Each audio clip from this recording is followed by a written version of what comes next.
From the hard-sliding Univest Studios at Lehigh Valley Public Media in Bethlehem, PA, it's time for another long, loud out of chemical-free horticultural hijinks. You bet your garden. Did you ever realize how baseball and gardening follow the same timeline, with similar results often at the end of the season? I'm Mike McGrath, and on today's You Bet Your Garden, we'll discuss why they are essentially the same summertime diversion.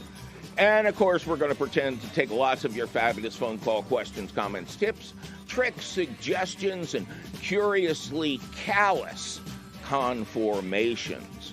So keep your eyes and your ears right here, cats and kittens, because it's all coming up faster than the ump of destiny yelling, "Plant your peas!" right after this. Support for You Bet Your Garden is provided by the Espoma Company, offering a complete selection of natural organic plant foods and potting soils. More information about Espoma and the Espoma Natural Gardening Community can be found at espoma.com. Welcome to a highly unusual edition of You Bet Your Garden, broadcasting from the Univest Public Media Center in Bethlehem, PA. I am your host, Mike McGrath, and later on in the show, we are going to indulge my love of baseball and gardening and reveal why they are exactly the same thing. Walt Whitman said so. Well, not really. In the meantime, we will take some of your fabulous phone calls at 888-492-9444. Marge, welcome to You Bet Your Garden. Hi, Mike. It's nice to be on You Bet Your Garden. It is wonderful to have you. How you doing? I'm doing great. How are you doing? I'm just Ducky. Although Ducky would prefer that the ice be water outside, but that's... I'm getting too old for this. How come I can't Ducky just has to be a little patient. It'll happen. Ducky? I don't care about Ducky. I'm tired of slip sliding away. I do care about you, Ducky. I didn't mean it to be that cruel. Where are you? I am in Union Pier, Michigan. Okay, Michigan. Bringing up the map. It would be this is the southwest corner. So we're snuggled along the very edge of Lake Michigan, which actually puts us into zone 6, where surrounding areas would be more like zone 5. Yes, but the lake exactly. Helps us out a little bit. Because that's a huge body of water. It is. And do you, I don't want to keep changing the topic, do you use the lake? I enjoy the lake. It's beautiful. It's peaceful. It's serene. It certainly is a big magnet for people to be, putting their toes in the water. But I'm more into my garden than I am into the beach, personally. A segue. I know what that means. All right. What can we do for you? Well, I've been listening to your guidelines about watering and particularly raised beds because I have been enjoying my raised beds the last several years, and I have a rain gauge, and I check it routinely, and I put together one of those little drip watering systems, little tinker toy things that you can put together. Saves a lot of time. Mm-hmm. The raised beds drain really well because I followed your formula and included 1/3 vermiculite in my mix, so they drain well. But when I'm outside and I want to start some things in the ground outside, like my lettuces, which I don't necessarily need to do inside because I do successive planting, how in the world am I going to keep those babies comfortably, evenly moist when I'm only watering maybe once a week or so, depending, maybe twice a week to get that 1 inch? Okay, couple things. What do you do? I work in public media. I have a TV show and a radio show. Collect pinball machines. So there is no connection whatsoever between seed starting and gardening. The skill of one is not transferable to the other. So you're starting seeds indoors, or you're starting lettuce outdoors? Well, I do successive plantings of my mesclun, my cut and come agains, I'm sorry, we can't in mention drugs my on the raised air. bed. Well, So, and there's things that I will routinely plant over and over again. You know, the rapinis and the radishes and things that it's much easier just to direct sow. Okay. I start all my lettuces indoors in huge containers and move them out into the garden, before all chance of frost is gone, because they're very cold hardy. Um, when it comes time for the direct seed later runs, I as I announced on the show, I'm 70 years old, and bending is for chumps. So I have these great raised beds on legs and half whiskey barrels and, those fiber pots. And I do all of my salad greens in those. It's so much easier to go out and play cut and come again. And I'll never go back. The only stuff I plant in the ground is my garlic, which is doing fine, thank you. My tomatoes, even most of my peppers are grown in pots because it's so much easier to bring them in for the winter so you can perennialize them. And I've become a fool for potatoes.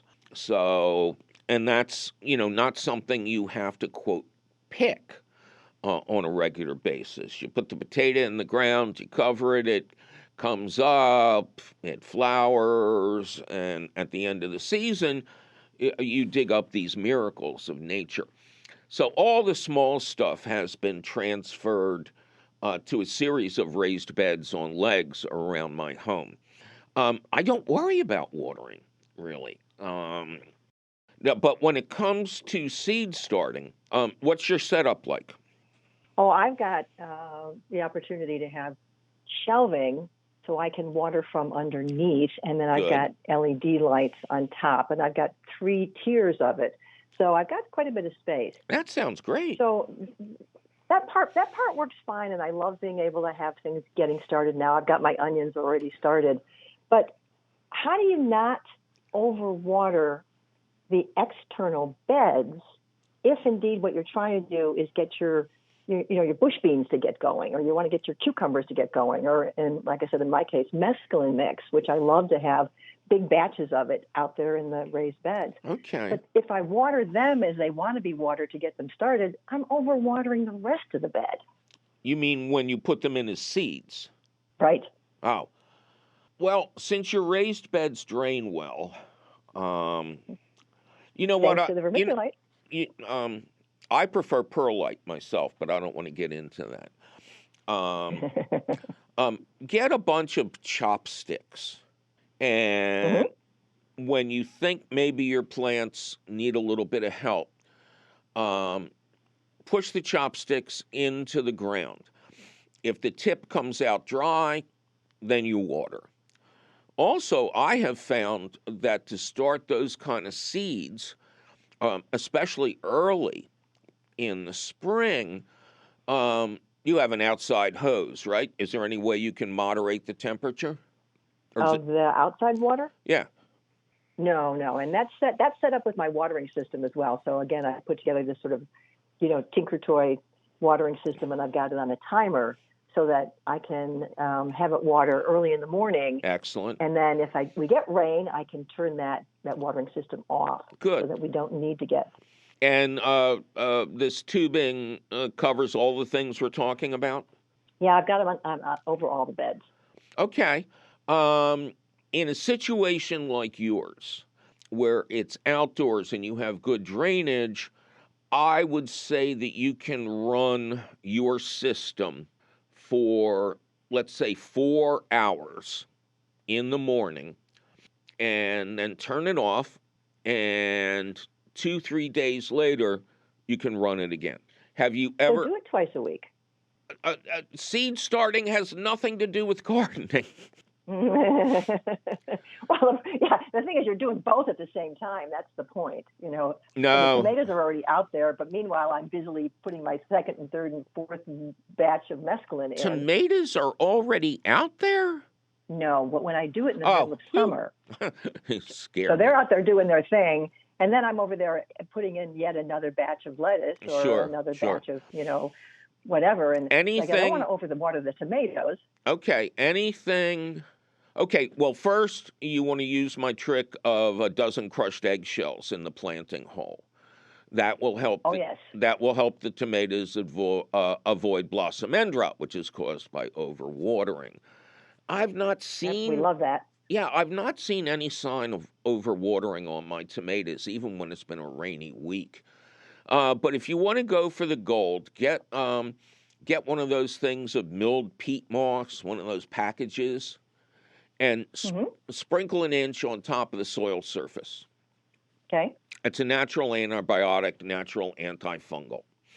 And, when the seeds sprout, continue the watering now we'll say every third day, until they get their first true leaves, and then treat them like the other plants. Okay? Okay. All right, great. All right, good luck to you. Bye-bye. Well, thanks, Mike. Bye. Two little bugs, little bugs, little bugs, little bugs, little bugs, little bugs. Two little bugs, little bugs, little bugs, little bugs, little bugs, little bugs. Two little bugs, little bugs, little bugs, little bugs, little bugs, little bugs. Two little bugs, little bugs, little bugs, little bugs, little bugs, little bugs.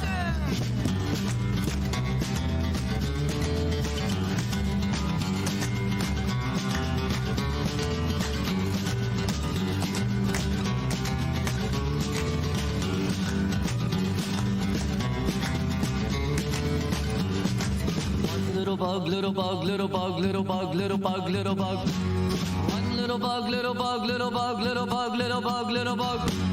One little bug, little bug, little bug, little bug, little bug, little bug. One little bug, little bug, little bug, little bug, little bug, little bug.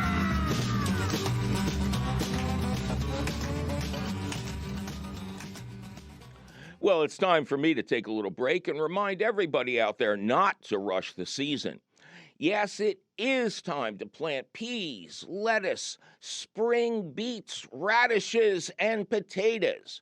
Just don't be deceived into planting tropical crops like tomatoes, peppers, melons, and eggplants, because some of the warm days we've had are so tempting. But you will notice that they are followed by Arctic blasts. But don't go calling Kate Bilo for the latest weather update just yet, because we'll be right back with a treatise on the joys of summer and more of your fabulous phone calls. I'm Mike McGrath, and you're listening to You Bet Your Garden from the Univest studios at Lehigh Valley Public Media in Bethlehem, PA.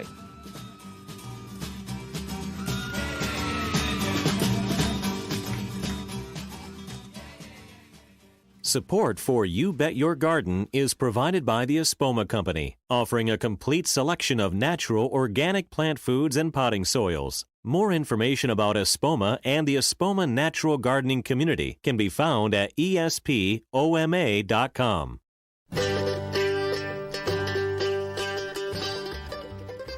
Welcome back to an unusually thrilling episode of You Bet Your Garden from the studios of the Univest Public Media Center in Bethlehem, PA. I am your host, Mike McGrath. Coming up later in the show, we will try to explain why the great hitter, Rogers Hornsby, would have also been a great gardener. Yeah, you think so? But before that, a couple more of your fabulous phone calls at 888-492-9444. Rose, welcome to You Bet Your Garden.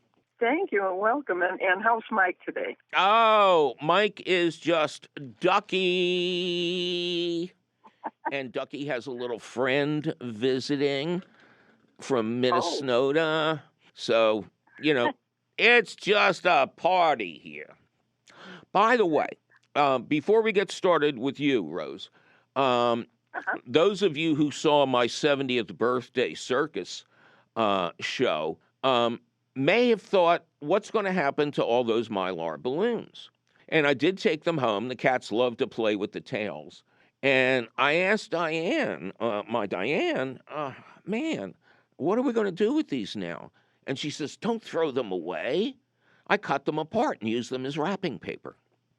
What a great idea. I know. She's so much smarter than me. That's a great idea. I'm going to remember that. Yeah. I mean, because, you let those things go and they kill sea turtles and it's a mess. But no, she's the master recycler. So, Rose, what's up? Where are you? Well, I'm in a rural area. My neighbors are cattle farmers, and we're all up against the woods, and we get a lot of deer here. And you were talking about preventing deer from coming into the garden? Yeah, Rose, what's your location? I'm located in the Ozark Mountains near Branson, and in southwest Missouri. Okay. Very good. What can we do you for? Well, I learned a lot from your program, and you had a program where you're talking about keeping the deer out of the garden. Mm-hmm. I had, a long time ago, put up the 7-foot fence around my veggie garden. I used hardwood cloth around my roses. Mm-hmm. But my heartache came in when I tried to put milkweed into my pollinator gardens, and the deer just kept coming by and chewing the tops off of the milkweed. Mm-hmm. Finally, after trying different things, I found what seems to really work here. When I needed more fencing, I pulled fencing from it is an area just north of my house where there had been a vegetable garden surrounded by what's called woven wire. And I took that, put it around my pollinator gardens, and it seems to keep the deer off. Just got an idea of what makes the difference between the woven wire and the other fence was there was a deer with her fawn had come by, and I noticed the fawn had gotten stuck in the fence. Uh-huh. And I had to take my leather gloves and my fencing tool over to release the baby. Mm-hmm. Found out all I had to do was push the fence down, and she kicked her way out, and then she turned to the right and got stuck in the fence again. Oh, yeah. And I had to repeat that. They are not God's brightest children. Okay, so there is a professional invisible deer fencing system. It was created by a guy named Benner, Benner, and he's up in the Poconos near us here.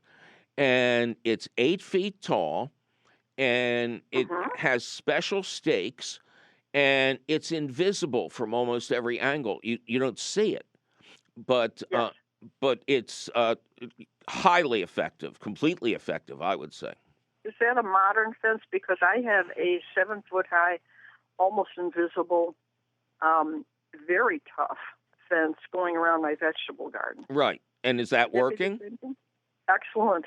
Oh, good. So I also want to mention an old tactic that I haven't talked about for a while.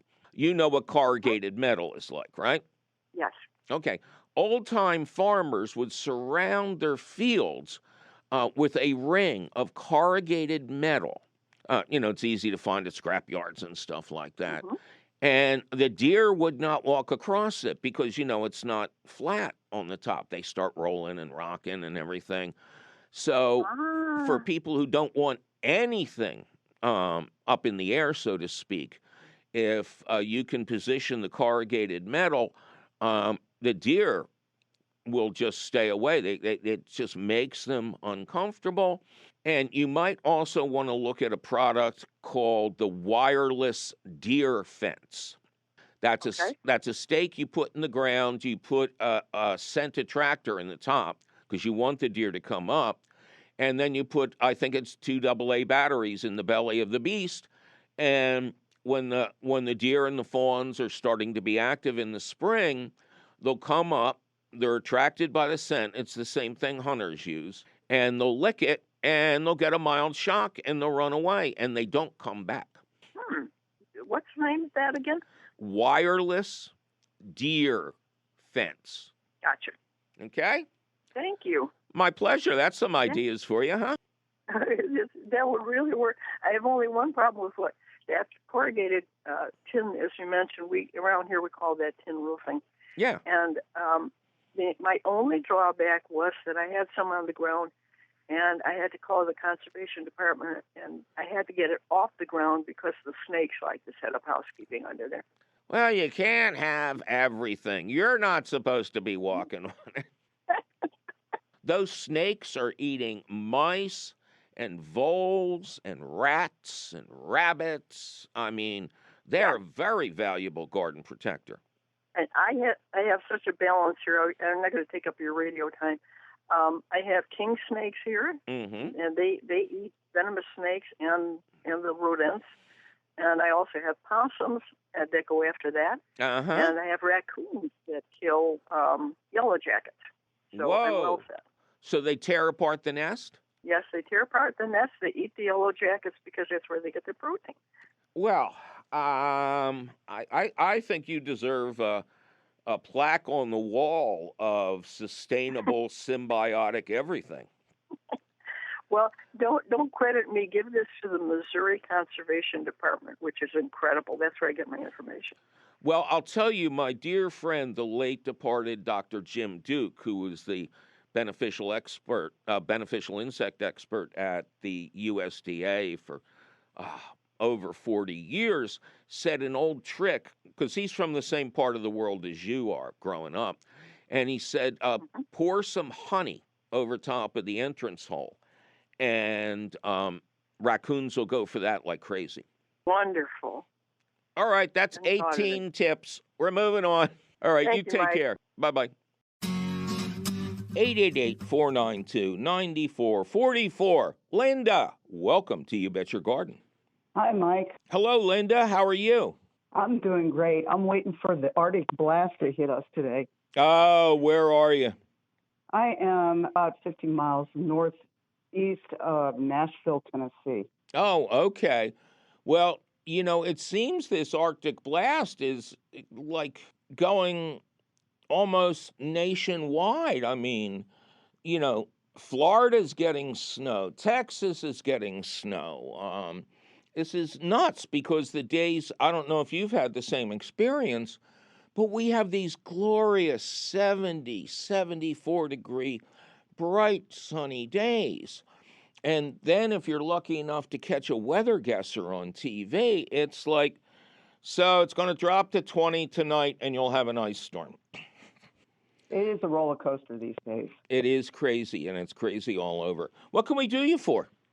Well, I have a question for you. My property has, most of it is forested.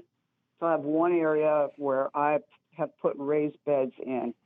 Unfortunately, it's about 20 feet away from a 70-foot tall magnolia tree. And every time I turn the soil in my raised bed, I run across all these roots from the magnolia tree. Okay. And I haven't had any luck with my vegetables growing in my raised beds. Of course not. And I'm wondering if it's because of these roots. Yes, it is, but not in the sense that they're allelopathic or something like that. Magnolias are kind of unique in that their roots don't go down, they go out. So these are some of the most stable trees that you can grow. But it also means that you really can't plant anything around them because these fibrous, these rope-like roots are reaching out as far sideways as a healthy plant root would reach out down. Now, how long have you had these garden beds there? I've lived here about 18 years now. And when I first moved in, I built them, and I've amended them. I had the soil tested last year at the University of Tennessee, their extension here in the county. Okay. And the soil tested fine. There's nothing wrong with your soil. There's nothing wrong with your soil. There's nothing wrong with the roots, except the fact that the roots are where your plants want to be. So an unusual mistake and don't feel bad because I wasn't sure that I would have known this, is you can't plant garden beds near a magnolia. They're going to be filled up with roots. Now, you say you turn the soil every year? Yes, I do. Why? And mainly to get rid of all the roots that are in it. Yeah, but that's not going to last. What No. size are your beds? These ones I have 3 of them out here. They're 8 by 8. 8 by 8? Yeah, 8 feet long, 8 feet wide, and they're probably about, I'd say that the soil is probably 6 to 10 inches thick in it. Okay, each one. 8 foot wide is not a raised bed because by definition you have to step into it. The maximum width for a good raised bed is 4 feet, so that you can reach each side without stepping in. You're compressing the soil is not making things any better. Now, do you have... So I divide it with a board in the middle of each one so that I can walk across it. Okay. Okay, bridge over the River Kwai. Right. So is there another spot on your property that gets good sun that would not be near the magnolia? Well, unfortunately, I have 4 of these giant trees on this property, and I have one in the front yard that I do have. I have a garden bed out there for roses and flowers, that kind of thing. And that's about the only place that I get full sun is these 2 areas. Okay. So I'm wondering if I should give up the raised bed and forget about gardening there. What are you growing? What do you want to grow? I have luck with getting beans to grow fine, but tomatoes and peppers will not produce any fruit. No, they can't get their roots in the soil. So the beans do okay already. Yes, they do. Here's what I'm suggesting. Well, you got 2 basic options. You can spend the springtime really attacking this with a chainsaw.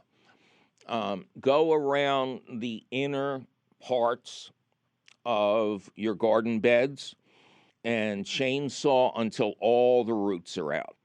And then what you would do is you would invest in garden edging that you would put on the outside, drive into the outside of the raised bed frames to keep the roots from coming back in.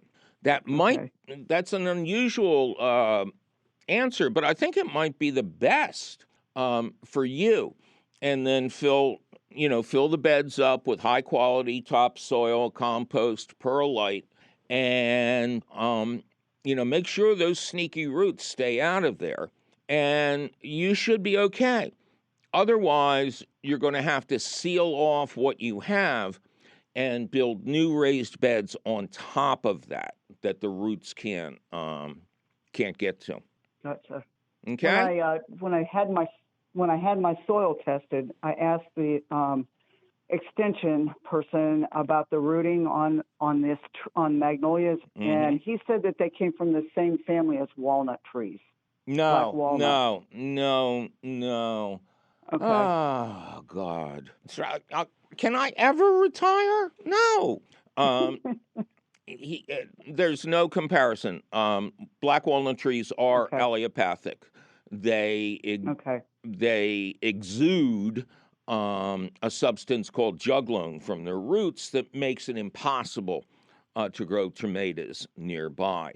What you have is a totally different story. You have a plant that likes to spread out a mat as if it were going to welcome 40 people to the beach. So get rid of the existing roots. You'll have plenty of enough root on the other side to sustain the magnolias, but get rid of it all and then go crazy on the edging. Go as deep as you can and then fill in the beds, and one spring of heavy-duty work, and you should be back in business again. Okay. All right. Sounds good, Mike. Of course it sounds good. I said it.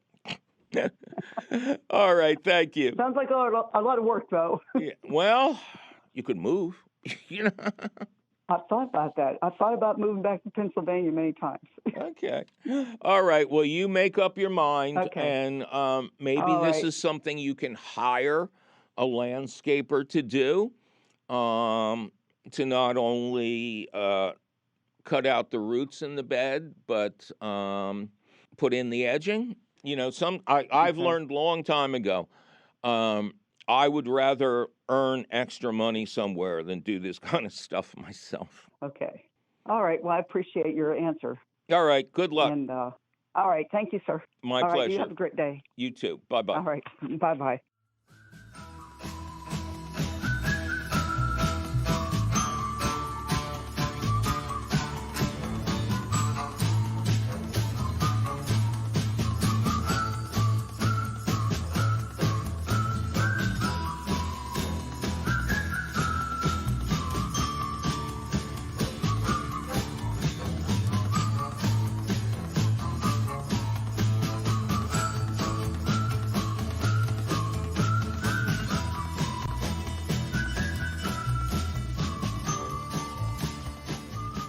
Well, it's time for me to take a little break and remind everybody out there not to rush the season.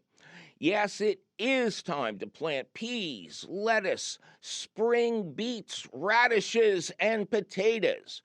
Just don't be deceived into planting tropical crops like tomatoes, peppers, melons, and eggplants because some of the warm days we've had are so tempting.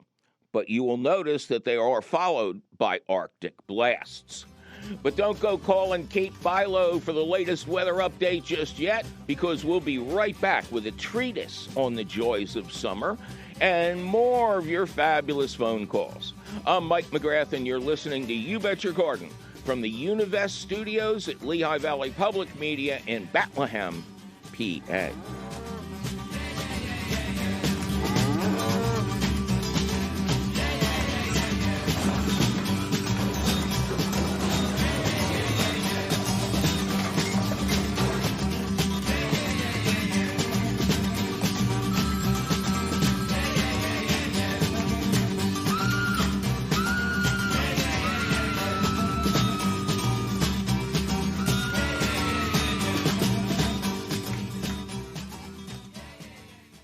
This is 91.3 FM, WLVR Bethlehem, WLVR.org.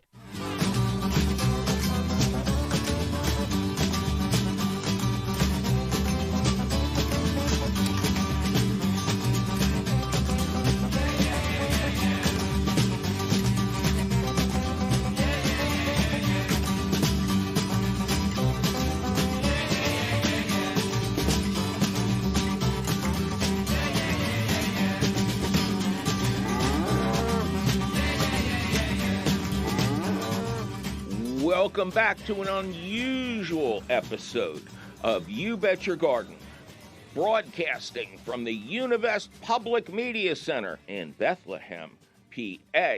I am your host, Mike McGrath, and we're in the stretch now, cats and kittens.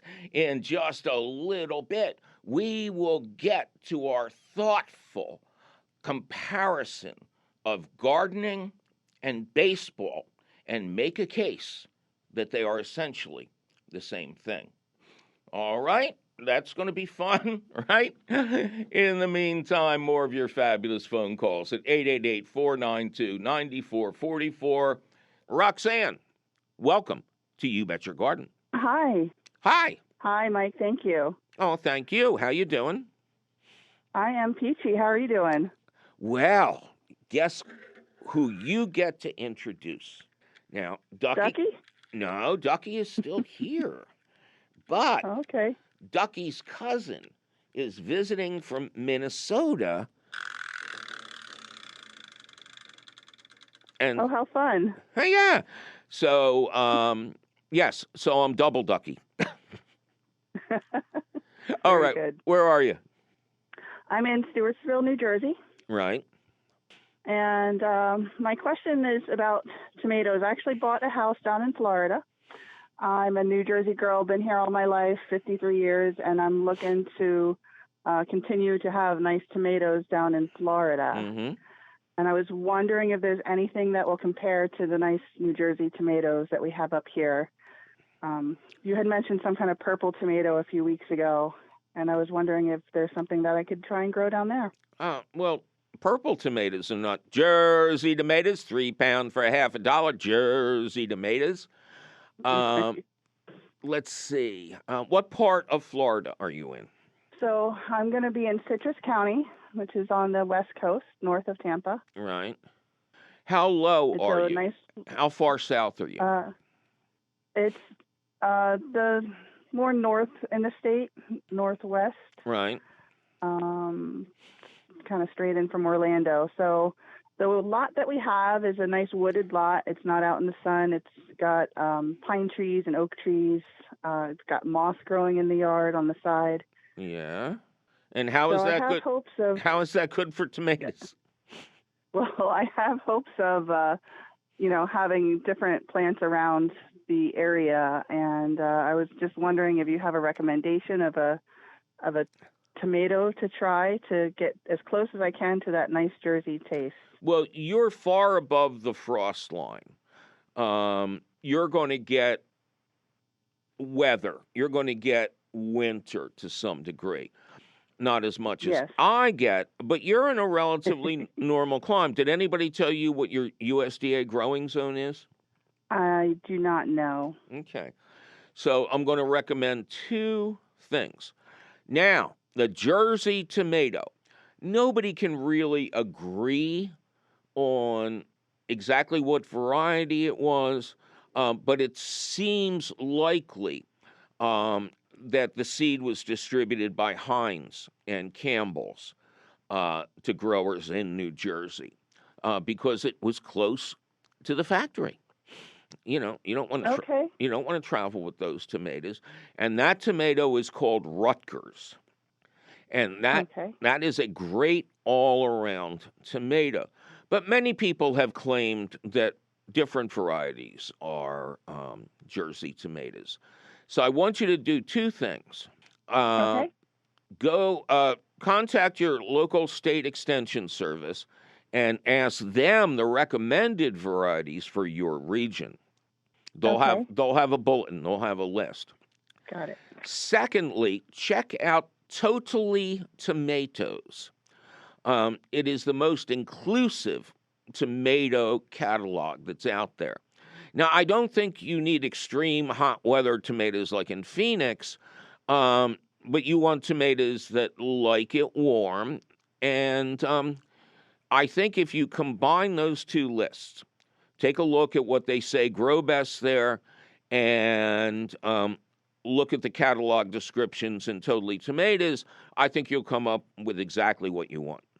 Okay, awesome. That sounds like great advice. I will do that. Thank you. Of course it's great advice. Are you kidding me? Jeez. Get him, Ducky.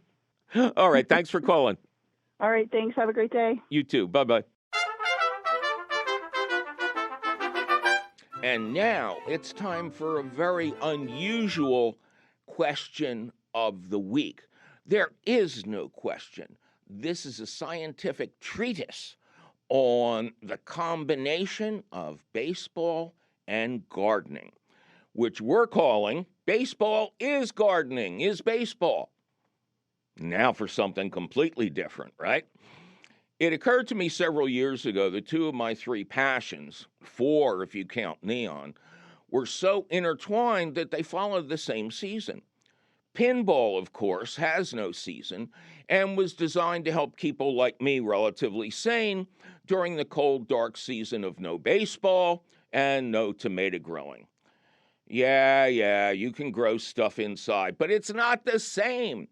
Yeah, you can go to indoor heated batting cages, but that, like pinball, is just an outlet to prevent your descent into madness in the off-season.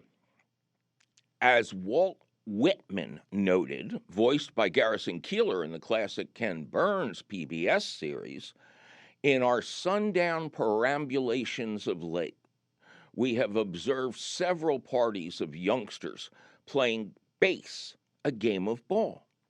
Let us go out for a while and get better air into our lungs.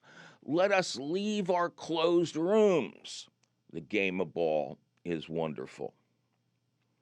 Now, all you have to do is substitute gardening for ball, and you get let us leave our close rooms and get better air into our lungs. The game of gardening is wonderful. But both have an off season. Hall of Fame hitter Rogers Hornsby, whose modern era batting average is an astonishing 424, famously told a reporter, "You want to know what I do in the winter? I stare out the window and dream of spring." Sound familiar, gardeners? After that last desperately ripened tomato has been achieved, after the stands have been swept clean, the season is over. Then comes that most treacherous holiday of them all, Thanksgiving.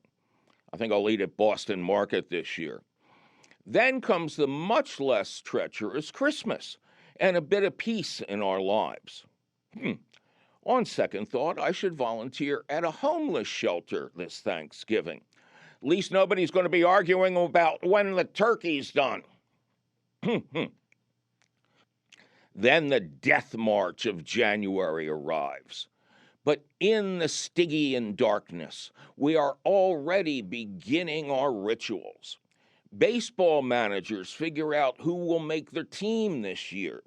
Gardeners study seed catalogs much more diligently than any school book they claim to have read. Now the preseason begins as the seeds and contracts begin to pour in, and we are rewarded for our perilous months in limbo with the arrival of March.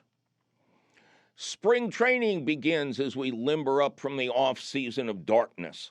Professional teams retreat to the cowardly climes of Phoenix and Florida. We plant peas, anticipating picking those peas during the month of June. Major leaguers are hoping they will perform well enough to stay with the team through June. Now, our mutual seasons are beginning. As the athletes and sandlot players loosen up and get ready for real games, we're doing bright lights, heating mats, and the same hope that we will make it to the bigs by opening day, when it's too cold to actually pretend you're having fun. Walt Whitman said to get fresh air into your lungs, not to breathe out frost. But we all share the same prayer. This will be our year. While the big leaguers pretend they're not freezing to death, blowing on their hands on May 15th, we are at a critical step in our process.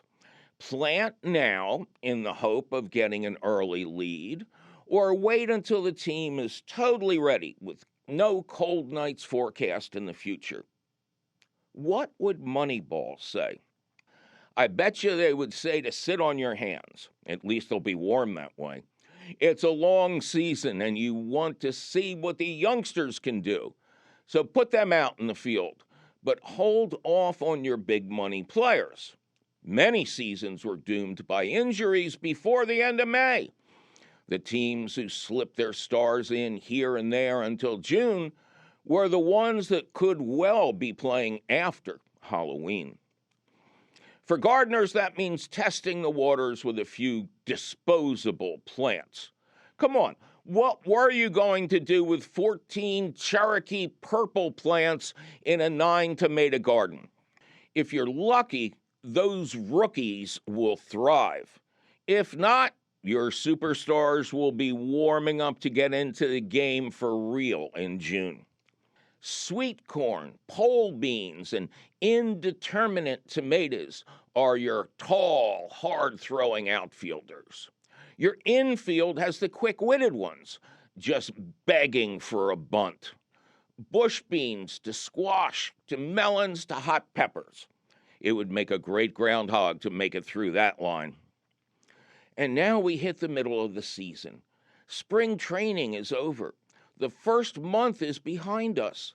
Nobody anywhere wants to be inside. We get enough of that in January. Now the playing is fast. It's a low humidity 80-degree day on a mid-season Sunday. Everything is possible. Say your infielder tears his ACL. A helpful gardener weeds out the zucchini. No problem. This is why benches exist. Anxious players praying to get into the game.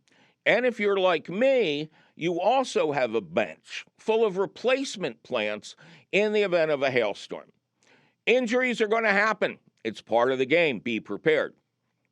Most seasons progress to a sad, inevitable outcome.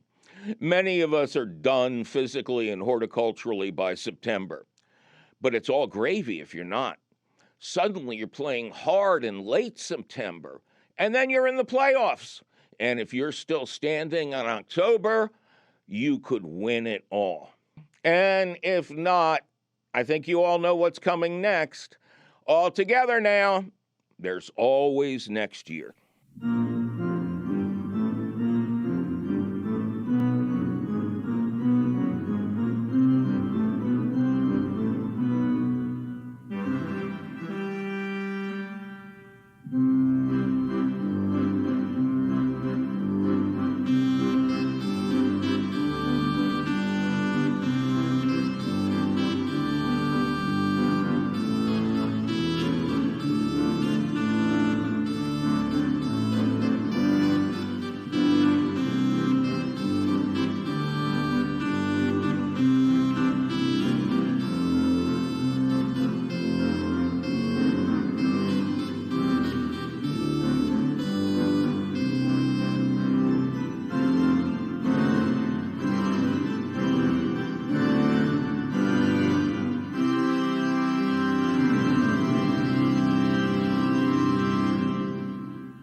Well, that was an unusually philosophical look at our great games, now wasn't it?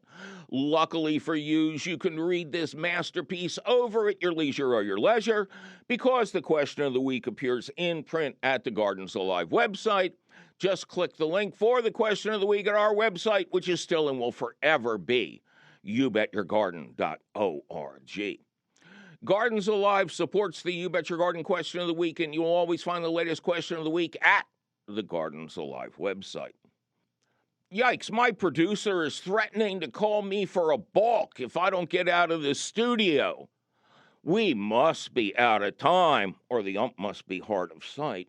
But you can call us anytime at 888-492-9444.